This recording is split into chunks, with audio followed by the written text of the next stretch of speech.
Corona काळामध्ये आपण ज्ञानेश्वरीची 121 पारायण केली. म्हणजे कोरोना काळामध्ये विविध विषयांमध्ये हा समाज वाहत होता. समाज डिप्रेशनमध्ये गेला होता. समाजाला बाहेर पडता येत नव्हतं. अशा काळात तुम्ही ज्ञानेश्वरीची 121 पारायण केली. मला असं वाटतं की त्याचाच हा कृपा आशीर्वाद आहे की घराघरामध्ये आज गीता पोचते.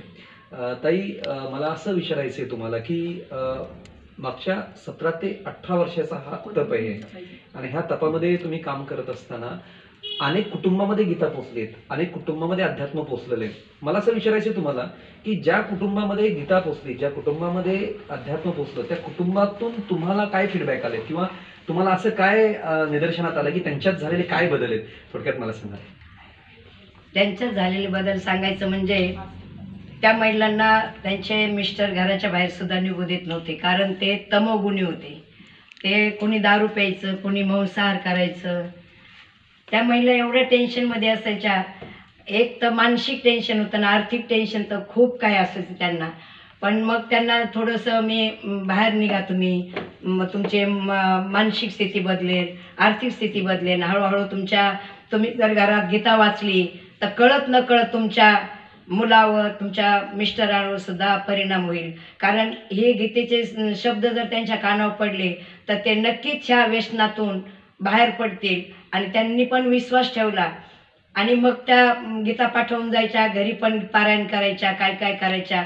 कळत न कळत माऊलीने अशी कृपा केली का जे दारू पिऊन रस्त्यावर पडत होते ते आज माणसं माळकरी झालेत. मांसाहार तर पूर्णच त्यांच्या घरातला बंद झाला. आणि मग जसं जसं परिणाम कळायला लागला त्यांच्या मिस्टरांना, तसं त्यांना पण गीतेविषयी आवड निर्माण झाली.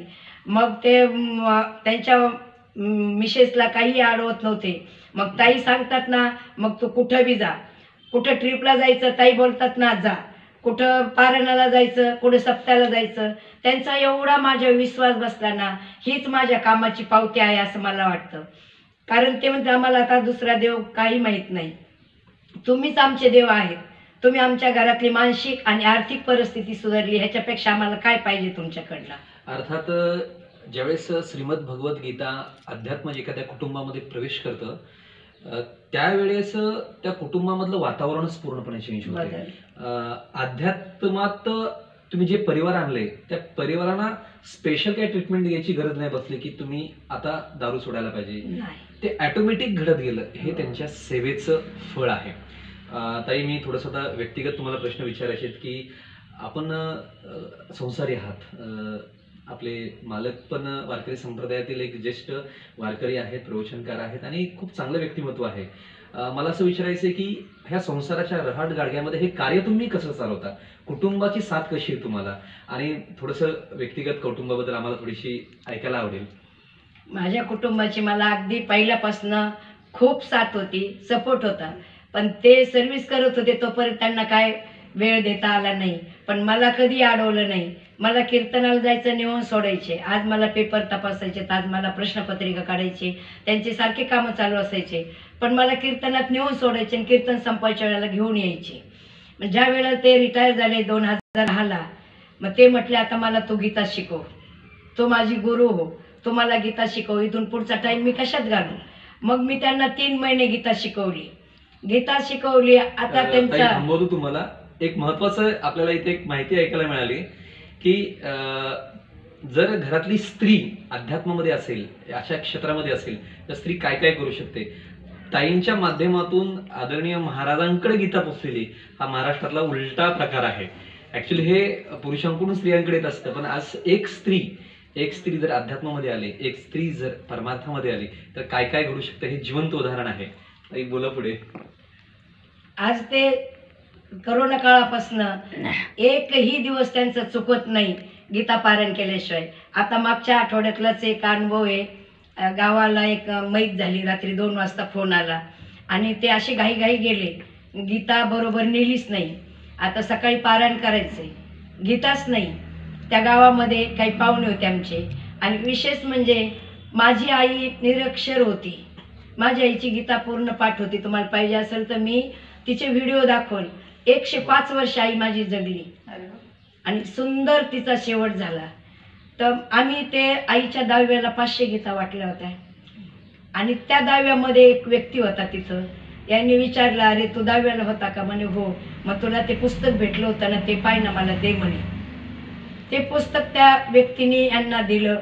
म्हणजे मला सांगायचं काय, नियम माऊली मोडूच देत नाही, ज्याला मनातून करायचा आहे. ती गीता दिली, त्याच्यानंतर यांनी त्याच्या घरात पारायण केलं.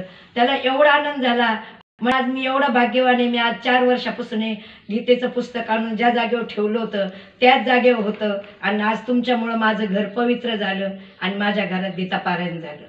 आपल्या घरामध्ये तुम्हाला मुलं आहेत, सुना आहेत, नातवंड आहेत आणि दिवसभर तुम्ही महिलांना शिकवत असता. मग घराकडून कसं तुम्हाला सहकार्य या बाबतीत? मला घराकडून पूर्णपणे सपोर्ट आहे. आणि माझी 2.5 ते 3 वर्षाची नात असताना मी तिला अथर्वशीर्ष शिकवलेलं आहे. तिला रामायण शिकवलं.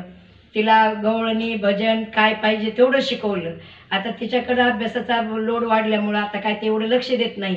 तरी पण आता तिला तिच्या बाबांनी त्या दिवशी गीता शिकवायला सुरुवात केलेली. तिच्या आईची पण खूप इच्छा आहे शिकायची. मुलीला गीता शिकवा. तुम्ही किती लोकांना गीता शिकवली, माझ्या मुलीला गीता शिकवा. पण काय झालं, एवढं टायमिंगच बसत नाही. मला टाईम असतो तर तिला नसतो. तरी पण सुरुवात केलेली आहे. 2 अध्याय तिचे शिकून झालेले आहेत. आणि असं घरात माझ्या पूर्णपणे सपोर्ट आहे. एवढंच नाही तर माझा छोटा मुलगा MD मेडिसिन आहे. लंडन विद्यापीठाचं त्याला गोल्ड मेडल मिळालेलं आहे. तर त्याने 4 वेद मला आणूनच दे म्हणे. मला 4 वेदाचा अभ्यास करायचा आहे. आम्ही खूप शोधलं पण काही सापडलीच नाही आम्हाला. मग मी माझ्या सद्गुरूंना विचारलं, म्हटलं माझ्या मुलांना वेद वाचायचे तर. मग त्यांनी आम्हाला ॲड्रेस दिला आणि आम्ही ते वेद आणले, त्याला दिले. त्यांनी त्या वेदावर अभ्यास केला, ज्ञानेश्वरीवर अभ्यास केलेला आहे. आणि त्याचा आता सुद्धा ज्ञानेश्वरीवर चिंतन चालू आहे. म्हणजे तुमचं कुटुंबच पूर्णपणे आता खऱ्या अर्थाने परमार्थामध्ये आहे. म्हणजे घरातली सुरुवात झाल्यापासून कुटुंब, नंतर तुमचे नातेवाईक, त्याच्यानंतर आपलं गाव, आपलं शहर इथपर्यंत ताई पोहोचलेलं आहेत. ताई, मला असं विचारायचं आहे की तुमचं शालेय शिक्षण किती आहे? माझं शालेय शिक्षणाला गंज चढलेला आहे. पण माझं 1976 साली ग्रॅज्युएशन पूर्ण झालेलं आहे. ताईंचं ग्रॅज्युएशन 1976च्या त्या ग्रॅज्युएट आहेत, ही खूप मोठी गोष्ट आहे. आपल्याकडे शिकायला येणाऱ्या विद्यार्थ्यांमध्ये कमीत कमी शिक्षण किती आहे? 10वी. जास्तीत जास्त 10वी, कमीत कमी तर 2री 3री. 2री 3री ज्यांचं शिक्षण झाले त्यांना काही ताई श्रीमद भगवद्गीता शिकवत आहेत. खूप मोठं काम आहे हे. काम खऱ्या अर्थाने सर्वसाधारण नाही आहे. काहीतरी कृपा आहे, माऊलींची, संतांची कृपा आहे की हे कार्य आपल्या शहरामध्ये सुरू आहे. मी ताईंना विचारतो की ताई, आपली काय इच्छा आहे आमच्या दर्शकांच्या माध्यमातून, की आपले संकल्प काय आहेत इथून पुढचे? आतापर्यंत हजारो महिलांपर्यंत आपण पोहोचलेला आहात. येणाऱ्या काळात पांडुरंगाकडून काय अपेक्षा आहे? तुम्ही ईश्वराला काय विनंती कराल? मी ईश्वराला एकच विनंती करेल का मी आतापर्यंत गीता शिकवली, शिकवणार आहे आणि शिकवित राहणार आहे. फक्त मला परमेश्वराने शारीरिक बल द्यावा.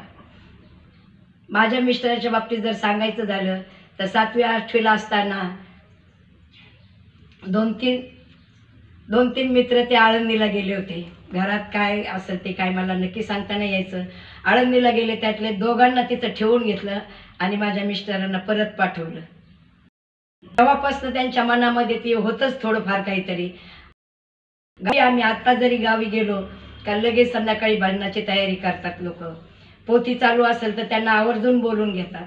सगळे कार्यक्रम आम्ही गेलो का चालू असतात गावामध्ये, आम्ही त्याच्यामध्ये भाग घेतो. तेव्हापासून त्यांना ते भजनाची त्याची खूप आवड आहे. आणि मधल्या काळात सर्व्हिसच्या धावपळीमध्ये त्याला ब्रेक झाला होता. पण आता पूर्ण वेळ असल्यामुळं सकाळी 9-10 वाजेपर्यंत आम्ही 7 वाजता सुरू केलं का 10 वाजेपर्यंत आमचं वाचन चालू असतं. त्याच्यानंतर आमचा दिवस सुरू होतो संसारामधला. आणि मग ते परत आल्याच्या नंतर ते 2 मोठमोठे महाराज झालेले, तुम्हाला जर परिचित असतील तर परमेश्वर महाराज जायबाई आणि मुरली महाराज बारगजी, हे यांचे मित्र 2 महाराज झाले आणि हे संसारात पडले. एक वेळेस त्यांनी सांगितलं, म्हणे काय तुम्ही महाराज झालात, मला संसारात पाडलं. ते म्हणे आमच्यापेक्षा तुम्ही खूप कार्य चांगलं केलं. तुम्ही आज देशाला 2 MD डॉक्टर दिले आणि परमार्थात पण कुठंच कमी नाहीत म्हणे तुम्ही. ताई, मला असं वाटतं की ताईंच्या माध्यमातून अनेक महाराज घडत आहेत आता, ज्यांची गीता पाठ होते ते प्रबोधनकार होत आहेत. जे जरी तुमच्या इच्छा तुम्ही